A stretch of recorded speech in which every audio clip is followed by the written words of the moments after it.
direncanakan sehingga di penghabisatan itu yang pertama nggak selesai ya. Ada beberapa pertanyaan yang memang harus dijawab. Memang didesain untuk diceritakan dalam lebih dari satu film. Abang untuk Let's just say penghabisatan 2 ini membuka dunia penceritaan yang luas untuk penghabisatan.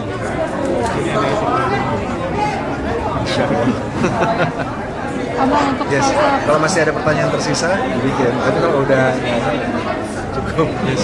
Abang untuk sosok ibu sendiri kan melekat banget di season pertama. Gimana nih bang untuk season kedua? Apakah ibu ditonjolkan lagi atau ada setan lain? Tadi dari trailer udah terlihat bahwa ada satu sosok yang ibu ya, jadi sudah bisa dipastikan ibu ada di sequel ini.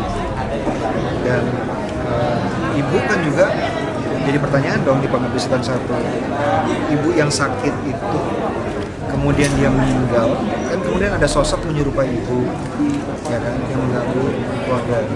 Kemudian di ending ada mayat hidup ibu yang tidur di ranjang. Itu hubungannya seperti apa? Jadi akan dijawab semua di sequel. Pertanyaan $1.000.000.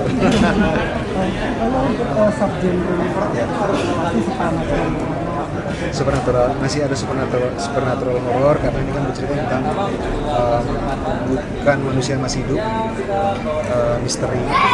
Tapi seperti yang tadi sudah disebutkan, kita ketika mau bikin film ini kita berpikir let's do a movie yang bisa menciptakan wahana. Orang masuk ke wahana hantu dan bersama-sama karakternya menyelesaikan clue-clue yang ada di film tersebut. Jadi kita udah bikin tes screening buat sebagian orang luar dan alhamdulillah mereka mendapatkan rasa wahana tadi. Abang untuk dana sendiri bang lebih kuat dana yang sebelumnya apa? Budgetnya, Iya budget. budgetnya lebih besar. Besarnya itu mungkin ditanya sama Pak Sunil ya, tapi kalau yang pertama itu perbandingannya syutingnya 17 hari. Kalau yang ini syutingnya 30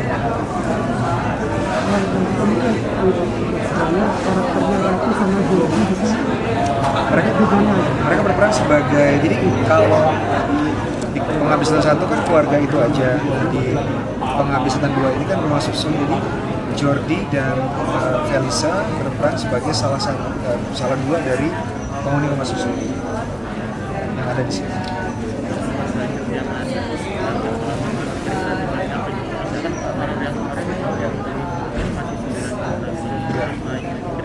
Masalahnya kalau misalnya kita bikin film itu nggak pernah ada target penonton, bahkan di luar negeri juga mereka nggak pernah mentargetkan kita bakal dapat berapa. Yang bisa dilakukan adalah jadi film itu kan dibikin oleh pembuatnya dan pemainnya itu untuk kualitas teknis dan estetikanya. Terus filmnya itu laku apa enggak, banyak faktornya. Pertama marketingnya sampai apa enggak ke target audiens. Apakah ada amplifikasinya sehingga orang kepingin nonton ya, dan melihat waktu juga rilis pas juga dengan waktu.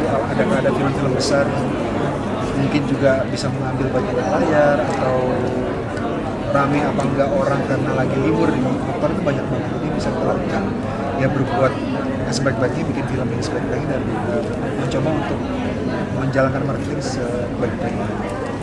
Jadi nggak ada beban dong bang dengan ada film KKN yang Setiap film Indonesia yang bisa memecahkan rekor dari segi penonton itu membuka jalan buat film-film lain. Jadi itu adalah sesuatu yang harus disyukuri.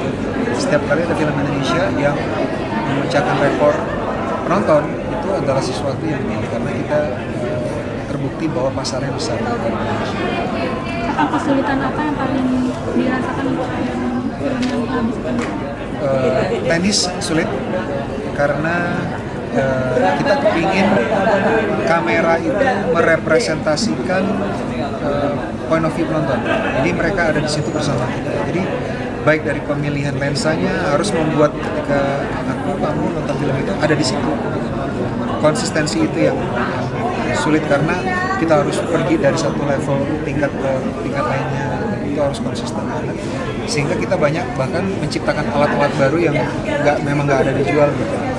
Dari nanti kita ada shot yang turun gitu ya, itu juga kita ciptakan sendiri alatnya karena nggak bisa kita sewa. Mas Joko, kalau menurut Mas Joko, film horor Indonesia itu pasarnya emang segede itu, dan kenapa sih Mas kok bisa segitu impactfulnya gitu? Film horor itu adalah film dengan genre yang paling jujur. Kalau film horor dibikin, targetnya itu adalah memberikan penonton pengalaman yang menakutkan tapi seru. Jadi parameter itu jelas banget. Nah ini yang coba untuk dicapai oleh film horor. Karena genre-nya jujur, jadi dekat dengan penonton. Jadi ketika penonton sudah lama mengalami sesuatu yang tidak menyenangkan, apakah itu pandemi, mereka ingin mencari sesuatu yang mereka bisa nikmati dengan gampang.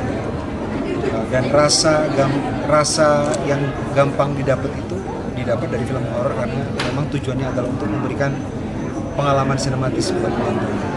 Bang Jokan, kalau ini menjadi fan horor, berarti tiap lantai ini memang ada pengalaman yang berbeda. Yes, ya. Bukan cuma lantai, kamar. Setiap kamar berbeda. Oh, dan itu layernya itu apakah dia until klimaks kan? Atau akan menjadi sesuatu? Soalnya ibu itu kan tetap muncul. Ya? Yes. Yeah. Bagaimana kabarnya Fahri? Itu kenapa? Jadi memang kayak wahana ya. Jadi seperti kata Mas Arul tadi bahwa bersama-sama dengan karakter-karakternya penonton akan dibawa untuk menyelesaikan clue ya, petunjuk untuk memecahkan misteri, bukan cuma dari satu tingkat ke tingkat berikutnya, tapi dari satu kamar ke kamar. Dan itu pasti fun.